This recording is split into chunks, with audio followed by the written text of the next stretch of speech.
All right. So see, children, the graphical representation that is there in front of you, this is about the Ellingham diagrams that we are going to discuss today. Okay. These Ellingham diagrams were actually put forward by, okay, Harold Ellingham. The name Ellingham comes from the person who actually put forward this in 1944. Okay.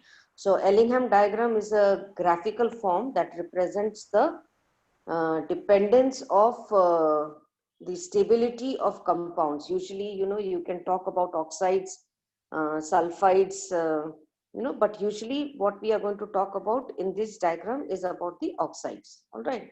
Actually, the Ellingham diagram evaluates the ease of reduction of a metallic oxide.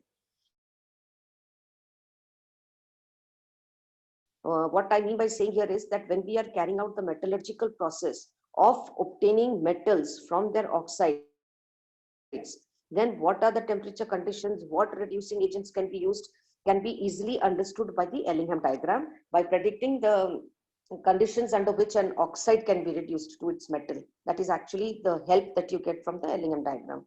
Now, again, it is merely a thermodynamic prediction. Okay, it ignores the kinetics of the reaction, how fast the reaction will occur, how slow the reaction will occur. It is not talking about that.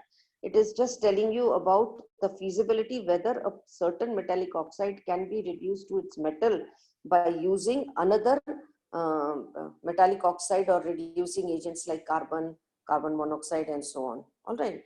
Now, if you see in the diagram, the plots that have been shown are the plots of the free energy, that is delta G naught, all right, which is expressed in kilojoules per mole of oxygen for each oxidation reaction as the function of temperature. So you have a temperature axis here on this side. If I can show you, you have the temperature axis here, and you have the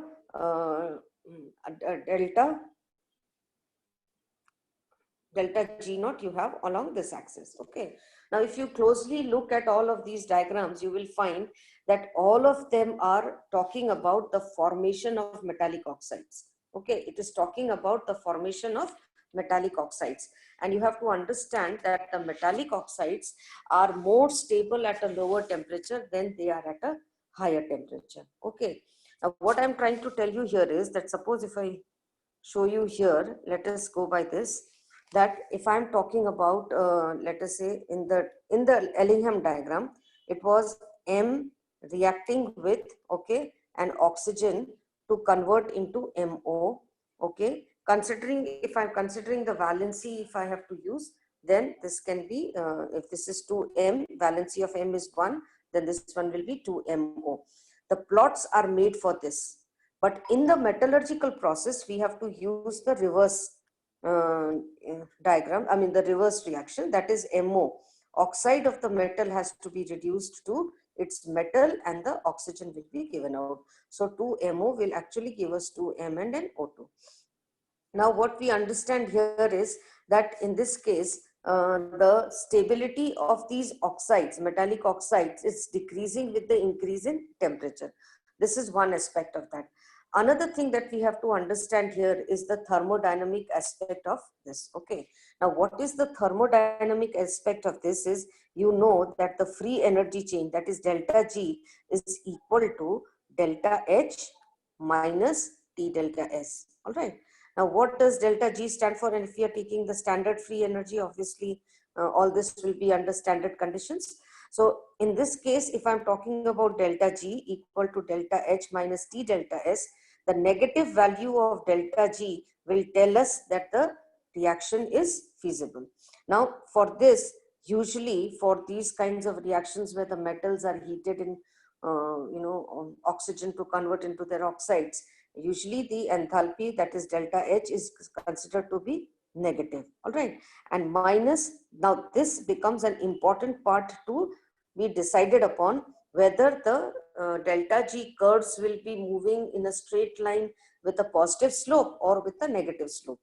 To understand this, you see in this case, if delta S is negative, all right, what does this mean that delta S is negative? Negative meaning in the sense that suppose if I'm talking about, let us say, just one second, negative meaning, one second. All right, by negative I'm meaning here to say is that the entropy is decreasing. So if the entropy is decreasing, then what are the conditions for delta G to be feasible? That the entropy should increase. All right, for a spontaneous reaction, the entropy should increase and enthalpy should have a negative value. All right, so you see, if the entropy is increasing in this part, this is like going back to thermodynamics again. If this is having a positive value, all right, overall, if this is having a positive value, then overall this one will have a high negative value, whereby which the delta G will have a high negative value and the reaction will be quite feasible. But if the entropy in this case is decreasing, that is, it is coming to a minus sign, if it is becoming negative, then in that case, what will happen? The delta G will tend to become positive. Why will delta G tend to become positive? Because if this is negative, then negative and negative will become positive, and you see somewhere the negative value of delta G is decreasing. And therefore, what will happen? Delta G will tend to show positive values. Okay. Now, in the reaction of M plus O2, all right, delta G is, if this is negative, then minus, within brackets, if this is becoming minus, then the delta G becomes less negative. I can write it like this, or tends to become positive. The tendency is towards being positive. But if you look at the reactions of metals reacting with their oxides, okay, reacting with oxygens to produce the oxides, this is in the solid state, okay, this is in the gaseous state, and this is also in the solid state. Now, if I balance it off, okay, fine, you see that in this case, one is in the solid state, one component is in the gaseous state. And in this case, what is happening is that the entropy is decreasing. Again, when the entropy is decreasing, the value of delta G becomes less negative, or it is showing a positive slope. Now, that is why you will see that in the Ellingham diagrams, most of these graphical representations are showing a positive slope. That means they are all moving towards moving upwards, you can say. All right. So in this case, what will happen is that, let's go back to the graph to see what I just told you. Again, when a metal is reacting with an oxygen, which is in the gaseous state, and forming a solid, then the entropy is decreasing. And when the entropy is decreasing, the curves or the graphs will always try to move, will try to show a positive slope. So you see, if you go back to the diagrams, I'm clearing this out, children. I hope you have understood. If I go back to the diagrams, you see in this case, you see this axis, you find that it is minus 1000 here, then it is minus 800, it is becoming more positive, or rather it is becoming less negative, and you see most of the slopes are moving upwards. All right, these dots that are there are representing a phase change of the metal. All right, but that's okay. We are basically concerned with the Ellingham diagram curves which are moving upwards. All right, this is one important point that you have to note here. Now, if you look at these curves, can a metallurgical process be predicted whether it will be feasible or it will not be feasible? To understand that, let's go again to the whiteboard to check, and let me show you what is this metallurgical process that we are talking about. All right, suppose if I'm talking about MXOY, all right, now this is the reaction I'm writing in the other way. All right, so this is changing into M plus O2, which is in the gaseous state. This is going to convert into the gaseous state, and this one will be how much? 2 O2, so it will be 2x by y. Okay, whatever.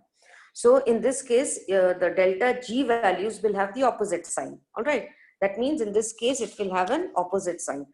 Just like, for example, if zinc plus oxygen was giving me zinc oxide, all right, according to the Ellingham diagram, dependent on a temperature, say for a certain temperature, the zinc plus oxygen values, okay, changing into zinc oxide is equal to, let us say, minus 650, that I mean delta G is equal to minus 650. I'm just presuming, okay, kilojoules per mole. All right, kilojoules per mole. Then for zinc oxide, changing into zinc plus oxygen will become equal to plus 650. This is what I'm trying to tell you. 650 kilojoules per mole. Okay, so it is the reverse process that is taking place. All right, so again, if we can couple reactions, okay, if we can take two reactions in such a way that the reduction of one metallic oxide can be carried out by the use of another metallic oxide, then we can talk about the feasibility of the metallurgical processes. Like for example, in a couple reaction, okay, you know very well that if I'm talking about, let us say, I'm talking about FeO, all right. If this is treated with aluminium, all right, you know that from the chemistry that you have studied so far, you know that aluminium will be able to replace iron, okay, and you will get one second. I will use the values only and tell you. Okay, one second. If I'm talking about the reaction, or I'm going to couple reaction, okay, of a metallic oxide and of a another oxide, and whereby which we will be able to find the value. Just one second, I'm looking for the value of the delta values for this. It is not given. Okay, let me see. I'll have to presume that then. All right. So suppose if I'm talking about metallic aluminium is supposed to reduce, all right, is supposed to reduce FeO. All right. Is this reaction feasible? To understand this, you have to know that if I'm treating FeO with aluminium, if I'm treating FeO with aluminium, then I should easily get iron and of course Al2O3. So you can balance the reaction along with this. Now this is quite feasible, all right. And if you look at the, what we call as the Ellingham diagrams, and if you look at the values, aluminium to aluminium oxide, Al2O3, all right. The value for this in the Ellingham diagram is given as minus 1000 kilojoules for a certain temperature. Okay, for a certain temperature, I'm telling you that again and again. And for Fe to FeO, the value is given as, this is what I wanted, it's given as minus 550 kilojoules per mole. Once again, I will tell you what I'm writing here. We are trying to understand that metallic aluminium is capable of reducing FeO or not. Okay. Now, if you look at the reaction, the reduction process, it's supposed to occur like this. Okay, balance it of course. Now, according to the Ellingham diagram, when aluminium reacts with oxygen to form Al2O3, the delta G values are given this much. Okay, this is the delta G values. Okay. Now, these delta G values, you can see minus 1000 kilojoules per mole is a pretty high value. That means you also know that oxides of aluminium are very stable. Aluminium oxide is a very stable oxide. Okay. Now, Fe plus oxygen changing into FeO, for this the value is given this much. Let us say delta G for a value is given this much. For the same temperature, I'm saying. Okay. Now, in this case, you can understand that if FeO is to be converted into Fe, if FeO is to be converted into Fe, then what will happen? If FeO is to be converted into Fe, this one will become 550 kilojoules, positive kilojoules per mole. Okay. Now, these two reactions can be coupled or not. When you couple the reaction, you have to see that the value of delta G should come out negative. If the value of delta G turns out to be negative, then that means the reaction can happen. So in this case, you can very well see that this is minus 1000 kilojoules per mole. And for FeO to change to iron, it is plus 5500, 550 kilojoules per mole. So when you add up, when you look into both the reactions, the value of delta G is actually turning out to be negative, as good as minus 450 kilojoules. Why? Because you see 1000 is negative and this one is positive. So in this case, we can easily say that aluminium will be able to reduce the FeO to iron. But we do not use these metals to reduce another metal, because it is a waste of the other metal. You see, magnesium can be easily used for reducing iron oxide. Magnesium also has a very good minus value of delta G, all right, for forming Mg plus O2 to change into MgO. But again, if we are using these values, then we are wasting one metal for the extraction of the other metal, whereby which it will not become a very, what you can say, profitable experience to obtain the reduced metal. So what is done is that certain reducing agents are taken, and those reducing agents, the common reducing agents that you know are carbon, carbon monoxide, hydrogen, these are taken. So let's go back to the graph again, and I will show you something there. I'm going to clear this out, children. I hope you have understood what I'm trying to tell here, that when the two reactions are coupled, for a certain metallurgical process to take place by reduction, the after coupling, the delta G value should have a negative value. Only then the reaction will be feasible. Only then that reduction process can take place. Okay. So now let's go back to the Ellingham diagram again. So if you go to the Ellingham diagrams again, you see the rest of these are given in this color. Most of the metals are given in this brown color, I can say. But for the other reducing agents like carbon monoxide, all right, carbon monoxide, then hydrogen is given, then carbon is given. For carbon, there are two reactions. One is carbon plus O2, and one is giving you, this is giving you CO2. And whereas there is another one, carbon, 2 carbon plus O2 giving you CO. Oh, sorry, this will be 2CO. Okay, 2CO. Now you see, in the case of C plus O2 changing into CO2, nothing much is happening. Why? Because, I mean, the graph is going straight. Neither is it going upwards, nor is it going downwards. Because in this case, the entropy change, there is no change in the entropy at all. Why there is no change in the entropy? This is in the gaseous state. This is in the gaseous state. So for one volume of O2, you are getting another one volume of CO2, and basically there is no change in the entropy. Neither is it increasing nor is it decreasing. But if you consider this case, then you see in this case you are talking about one volume of oxygen is there and two volumes of CO are there. So in this case, the entropy is increasing. And when the entropy is increasing, delta G will become more negative. That is why the slope is going downwards, because the delta G is becoming more negative. But if you consider this reaction here, you see in this case, carbon monoxide is gaseous, oxygen is gaseous, CO2 is gaseous. Now 2 plus 1, 3 volumes of reactant is giving you 2 volumes of CO2. So in this case, the entropy is decreasing. Now, because the entropy is decreasing, again, because the entropy is decreasing, the slope of the curve will become positive. That means it starts moving upwards. Therefore, you see for CO plus O2, it is constantly moving upwards. And for C plus O2, give this one, it is moving downwards, and this one is remaining almost in the straight line.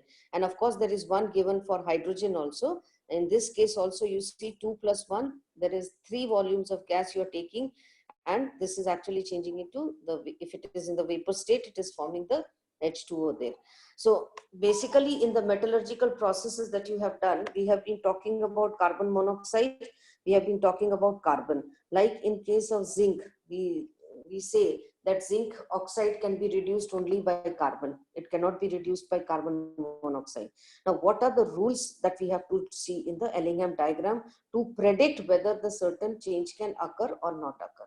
Okay.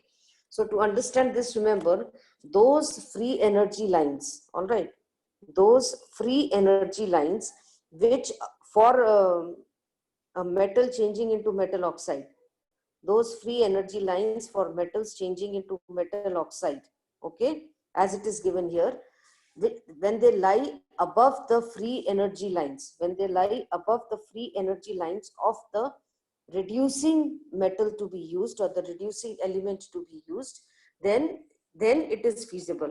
What I'm trying to say is that you take the case of, let us say, you take the case of aluminium. All right, you see, aluminium is lying below that of, you can talk in terms of zinc, you can talk in terms of iron. All right, so if I want to reduce aluminium oxide to aluminium using zinc, it is not possible. But if I want to reduce zinc oxide to zinc using aluminium, then it is possible. Okay, so the rule is that is those metals can be reduced, all right, whose free energy lines are lying above the uh, free energy lines of the element which is to be used as a reducing agent. Okay, now if I come to the extraction of iron, let us come to that. Okay, extraction of iron. I just have, I think, 5-10 minutes more. I'll just try to finish this quickly. You see, if I look at the extraction of iron, you see extraction of iron occurs, the main reduction process occurs when FeO is combining with CO to form Fe and CO2. Okay, Fe plus CO2. This is the main reduction process that occurs somewhere above the blast furnace. Okay, somewhere in the higher portion of the above, meaning not outside the blast furnace, within the blast furnace, where the temperature range is around 600 to 700 degrees. Okay, now in that temperature range, what happens is, one second, I'll show you. Let me enlarge this thing here. You see, I'm talking about Fe. All right, where is this FeO changing into Fe? Can you see that? Okay, here it is, this one. I'm talking about this one. Okay, let's talk about this one. Now, if I look into this, you see this FeO plus O2 is changing into FeO. This is lying above, okay, carbon, okay, and so it can, at this temperature, it can be reduced by carbon. But if I come to the temperature that is given for around, see, this is 500, this is 500. So if I'm taking this temperature up here, okay, let me zoom out of this. If I'm talking about the temperature 500, somewhere which is here, and if I'm going here, you can see that at this point, the Fe line, at this point, the FeO plus, where is that line given? This part I'm talking about, okay? This is the one I'm talking about. What happened now? Okay. All right, this is the line I'm talking about. Okay, now this you see when it is extending this side, and somewhere at around a temperature of 500 or 600, you can see it is below the CO plus O2. It is slightly above that. Okay, so what happens is that depending on the temperature, whether that line is above it or below it, it can be reduced. So at this temperature, you see this line is above this one. So this reduction, CO can reduce FeO. That means FeO plus CO changing into Fe plus CO2 can occur. Okay, this can take place. But when you go to higher temperature, since the line goes above the C plus O2, even carbon can act as a reducing agent. So in the blast furnace, you will see that there is a temperature range. Somewhere here around is 600, 700. And here the temperatures touch around as good as, 1800 Kelvin and so on. So even here the reduction does take place. But here the reduction is mainly due to carbon. But this carbon gets involved in forming CO2, which gets converted to CO, and the main reduction area is in the temperature zone of 600 to 700, where the carbon monoxide is going to reduce the iron oxide, and the molten iron will then trickle down, and then it is collected at the bottom. So this is the main thing about the Ellingham diagram. The rule is that the metal oxide which is to be reduced to its metal, all right, its M changing into MO diagram, M changing into MO free energy line should lie above the C plus O2 or the H plus O2 line of the reducing agent that we are talking about. Okay, zinc oxide, if you consider, you see in the case of zinc, this is the line we are talking about, zinc. Okay, again in the case of zinc, zinc cannot be reduced at a temperature lower than 1200 degrees Celsius. That is why the temperature is to be maintained at about 1200. Now, if you see the 1200 mark, it is somewhere here. So when you draw the line upwards, it's not going straight, but you'll have to excuse me for that. But anyway, let me try. If I go straight like this, you see, and I just drawing a line like this, you see in this case, if I'm talking about zinc oxide, at around this temperature, it crosses the C plus O2 changing into CO2, but it is not crossing this line. But it is not crossing this line. That is why zinc can only be reduced by carbon. This is what I'm trying to say, that zinc can be reduced only by carbon because it's the zinc plus oxygen changing into zinc oxide at 1200 degrees Celsius lies above the carbon plus oxygen changing into CO2 or carbon plus oxygen changing into CO. But it does not, it is lying below CO plus O2 changing into CO2, and therefore it cannot be reduced by carbon monoxide. Carbon is the only reducing agent with the help of which zinc oxide can be reduced. Okay, and you can see one more thing here, that in the case of aluminium, if you look at the this line of aluminium and magnesium, you see they cross each other at a higher temperature.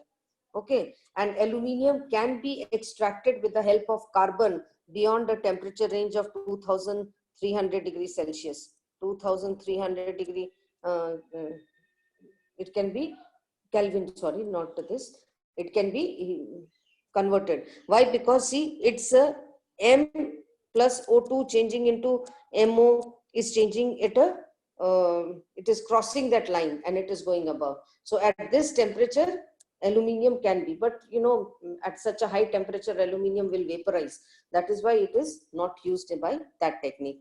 Now remember, in all these energy diagrams, 1 mole of oxygen has been used in the entire reaction. Therefore, you will see that in all the reactions, because we are comparing the del G values, oxygen is always 1 mole. That you have to remember. Oxygen is always 1 mole and the delta G values are obtained for that. So this was about it. There are a lot of other questions based on this, like why is it that aluminium can be, reduced at high temperatures using carbon, or then you have to go with the coupling reactions to find out whether the delta G values are turning out to be negative or not, and accordingly then you can do it. So I don't know how far I have been able to explain this to you, but in case if you have any doubts, if you want to ask anything, please feel free to do that.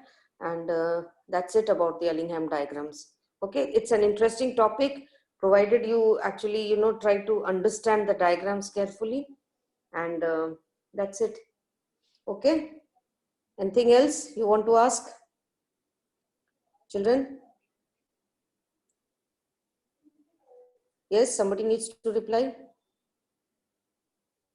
Okay, so you're sending me a message. Let me see what the message is. Okay, I'll have to see the chat then. Okay, I'm not very predicting the equilibrium. Okay, so clear. Don't know. Okay, so that's it, children. Then I think I'll leave you here. Thank you, Miss. And in case if you are going through that and if you have any doubts, please ask. Okay, because this is an interesting topic and I like teaching it also. And that's it.